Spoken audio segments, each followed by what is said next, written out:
Hello दोस्तों, good morning. कैसे हैं आप लोग? जैसा कि आप लोगों को पता है कि इंडिया वर्सेस साउथ अफ्रीका का फर्स्ट ओडीआई मैच कल था, जो कि इंडिया ने 17 रन से मैच जीत लिया है। अब यह मैच जीतने का पूरा एनालिसिस बताएंगे, कहाँ पे सही रहा, कहाँ पे गलत रहा। जीत तो गए हम, लेकिन कभी ऐसा भी लग रहा था कि मैच हाथ से निकल गया। जहाँ पे आसानी से जीत हमें लगती थी कि अब तो आसानी से जीत चुके हैं, वहाँ पे मैच फंस गया पूरे तरीके से। तो हम भी थोड़ा सा घबरा गए थे भाई कि क्या हमारा इतना रोहित का चलना, विराट का शतक, player of the match Virat, सब खत्म हो जाएगा क्या। लेकिन नहीं, फाइनली हम जीते। और यही होती है टीम की कॉम्बिनेशन। वैसे साउथ अफ्रीकन बल्लेबाज की भी तारीफ करनी चाहिए, वो भी वहाँ पे भी हम जाएंगे। जिस हिसाब से उन्होंने बैटिंग की, वो भी बहुत अच्छी बैटिंग की। लेकिन इंडिया बात है, सबसे पहले तो अफ्रीका ने टॉस जीतकर गेंदबाजी का फैसला लिया, इंडिया को बैटिंग करने के लिए आमंत्रित किया। यशस्वी जायसवाल फिर से नहीं चले, वो उनका वही 16 गेंद में 18 रन, 2 चौके 1 छक्के बना के आउट। रोहित शर्मा का रोहित शर्मा का कैच छूटा था, जब रोहित शर्मा 1 रन बना के खेल रहे थे। हमें लगा कि यह मैच, अगर यह कैच हो गया, भाई साहब क्या हो गया। लेकिन वो कैच ड्रॉप हो गया। वहाँ से जो रोहित शर्मा ने फिर स्टार्ट किया अपने अंदाज में, जिस अंदाज के लिए जाने जाते हैं, वही अंदाज के साथ बैटिंग धुआंधार पारिया। मैं तो ये देख रहा था 28 गेंद में 30 रन, अब कब 40 में 47 हो गया पता भी नहीं चला। वो 15 से 16 रन कब खिंच गया अचानक से। और वो भी जो शॉट जिस गेंद पे आउट हुआ रोहित शर्मा, आप ध्यान से देखेंगे तो वो भी शॉट पार ही था। सेम सिचुएशन मैं किंग कोहली के लिए भी कहूँगा। किंग कोहली की तो क्या तारीफ करे भाई। ऐसे ही हमें तो लगा ये गया बार, कोहली का शॉट ग्राउंड पे कैसे रह सकता है, लेकिन वो भी दुर्भाग्यवश कैच हो गया। खैर कोई बात नहीं है। रोहित शर्मा का 57 रन 51 गेंद में 5 चौके 3 छक्के 111 की स्ट्राइक रेट से बैटिंग वनडे में। वहीं पे कोहली कोहली की बैटिंग इतने टाइम बाद, अभी हम गए थे वहाँ पे नहीं चला। और जहाँ पे बातें चल रही थी कि कोहली तो रोहित के लिए बीसीसीआई मीटिंग करेगी, डिसीजन लेने वाली है, वहाँ पे उन लोगों ने नाक में दम कर रखा है। दोनों के दोनों खत्म, एक झटके में लो। और कोहली का कल शतक बना के इस तरीके से ग्राउंड पे गरजना दिखा रहा था कि शेर शेर है, अभी उसको तुम हल्के में मत लो। तुम्हारी प्रेशराइज के कारण, तुम सबकी राजनीति पॉलिटिक्स के ही कारण वो बाहर गया। रिटायरमेंट ले ली कि भाई तुम लोग करो। रिटायरमेंट दिला के क्या हुआ पता ही है। अभी तो जितने भी यंग टीम थे, क्या किया, कुछ नहीं कर पाया। वही 2 सीनियर को हमने यहाँ पे लाया, जडेजा पहले से ही, 2 सीनियर सिर्फ आए, देखो टीम का कॉम्बिनेशन क्या बैठ गया। अगर यशस्वी जायसवाल आउट हो गया तो रोहित शर्मा और तीसरे नंबर पे कितनी इंपॉर्टेंस बल्लेबाजी होती है, यही तो हम टेस्ट के लिए आपको कह रहे थे। तो आप सुंदर को इधर से उधर, उधर से इधर, समझ ही में नहीं आ रहा था। अब वही देखो, आपको कोहली ने पूरा फिल कर दिया आते ही एकदम। कितनी अच्छी पार्टनरशिप बनाई।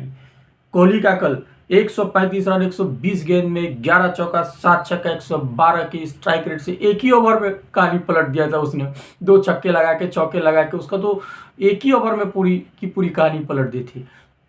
जिस हिसाब से शतक लगाए, कितनी तारीफ करो उतनी कम। नाम ही हो गया अब रोको, रोहित कोहली का रोको। उसके बाद रुद्राज गायकवाड़ को मौका मिला, नहीं कर पाए। हो सकता पहला मैच नहीं चल पाए। सुंदर नहीं चल पाए, सुंदर आउट 13 रन बना के।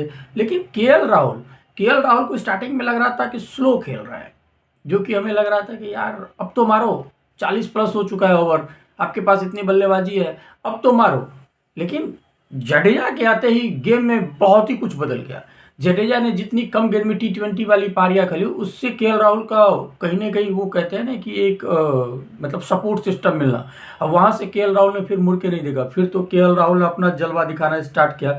3 छक्का 2 चौके 56 गेंद में 60 रन, बहुत ही अच्छी पारियां खेली। उसके बाद हमारे जो भी थे सब 0-0 आउट हो गए। इस तरीके से इंडिया ने विशाल स्कोर 349 रन दिया 8 विकेट के नुकसान पे। लेकिन उसके जवाब में अफ्रीका जब खेलने के लिए आई तो उसे भी हम हल्के में नहीं ले सकते। स्टार्टिंग में बेशक इनकी विकेट चले गए हो, लेकिन बाद में जिस हिसाब से उन्होंने संभाला, काबिल तारीफ। अफ्रीका के देखो, एडम माक्रम 7 रन पे आउट, रियान लेक्टरन 0 रन पे आउट, क्विंटन डिकॉक 0 रन पे आउट। मतलब इनके 3 बल्लेबाज जा चुके थे। उसके बाद आया मैथ्यू ब्रिड्जी, वो और उसके साथ दिया कौन, जॉर्जी। इन दोनों ने मिलकर बहुत अच्छे से संभाला और मैथ्यू 80 गेंद में 72 रन 8 चौके 1 छक्के के साथ बहुत ही अच्छी पार्टनरशिप करी जॉर्जी के साथ। जॉर्जी ने 35 गेंद में 40 रन बना के आउट। वो आउट होते ही फिर आया डेवाल्ड ब्रेविस। इसके लिए जाने जाते हैं कि ये धुआंधार पारियां खेलते हैं। तो इंडिया वाले थोड़ा सा वो भी थे कि भाई जिस हिसाब से बैटिंग करता है तो किसी को भी भूत बना सकता है। अब बहुत अच्छे से मतलब वो भूत बनाता है, छोटा मोटा खिलाड़ी नहीं है भाई, बहुत बड़ा खिलाड़ी है। और इसने 28 गेंद में 37 रन बनाया और चल दिया। तो हमारी जान में जान आई कि भाई साहब ये चला गया, अब तो कोई नहीं रहा। लेकिन मार्को एंसन भाई, मार्को एंसन को तो पता ही नहीं चला ये T20 है, ये 10 ओवर का गेम है। अभी तो 10 लीग भी चलती है ना, तो पता नहीं क्या खेल रहा है। 39 में 70, एकदम मैच के वो बहुत ही पास ला के रख दिया। क्योंकि जब उसकी रन बनी तभी तो वहां से आके कॉर्बिन बॉसजन ने मारा। अब देखो मार्को एंसन 39 गेंद में 70 रन, 8 चौके 3 छक्के, ऐसे लग रहा था सीधा बल्ला। वो आउट भी जो हुआ मुझे समझ भी नहीं आया, वो तो गेंद जो थी वो सीधे बाहर ही जाती कुलदीप यादव की। आप समझ रहे हो किस हिसाब से मारा था, लेकिन बाउंड्री पे कैच हो गया, वो छक्का ही था।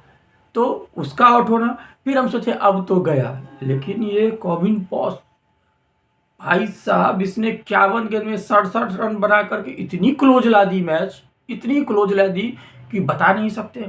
उसके बाद इनके दो बल्लेबाज, चाहे बर्गर हो चाहे सुब्रियान हो, ये टुक टुक कर करके लेके आ गया। अंत में तो ये बचा था 5 गेंद में 18 रन। हम सोचे क्या होगा यार, 1-2 छक्के लग गए, कुछ नहीं कह सकते, क्रिकेट है। लेकिन वो कैच, वो विकेट मानना पड़ेगा। वहां से हमारी टीम पूरे तरीके से, अर्शदीप कल 6 के इकोनॉमिक से 2 विकेट, हरप्रीत राणा 6 के इकोनॉमी से 3 विकेट। मैं 6 कहता तो हमेशा कहता हूँ 6 पॉइंट कुछ आप रख लो, हाँ ये मत समझना। सुंदर को 3 ही ओवर दिया गया। प्रसिद्ध कृष्णा 1 विकेट 6 के रन रेट से।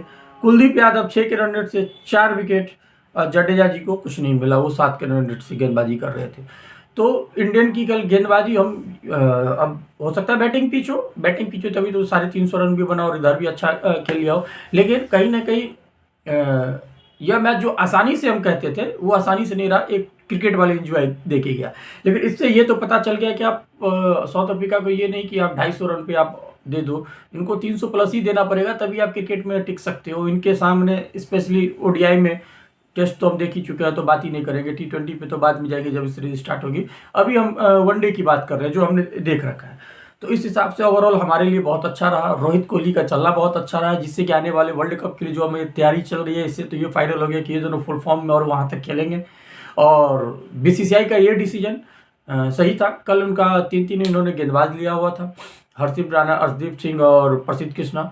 स्पिनर था वाशिंगटन सुंदर, जडेजा, कुलदीप यादव, एक ऑलराउंडर था। तो ओवरऑल इस टाइप की टीम अच्छी लगती है। आप टेस्ट में 3-3 ऑलराउंडर लेके जाते हो, फिर कभी किसको कहाँ किस पे कहा, इसलिए दिक्कत होती है। आप एक टीम के साथ अब जैसे ऋतुराज नहीं चला तो ये नहीं कि अगले मैच में बाहर कर दो, इसको कंटिन्यू करो यार, तभी तो इसकी भी कॉन्फिडेंस आएगी। जब तक बल्लेबाज को यही नहीं पता चलेगा कि साला मेरा ये है या अगले मैच में नहीं हूँ, तो वो खेल नहीं पाता है। आप उसके साथ एक बार दिखाओ कि भाई लॉयल्टी हमारे साथ है आपके, कोई टेंशन की नहीं बात है, आप टाइम लो लेकिन आप अच्छा खेलो। श्रेयस अय्यर अभी बाहर है, वो जब आएंगे तो वनडे और मजबूत होगी।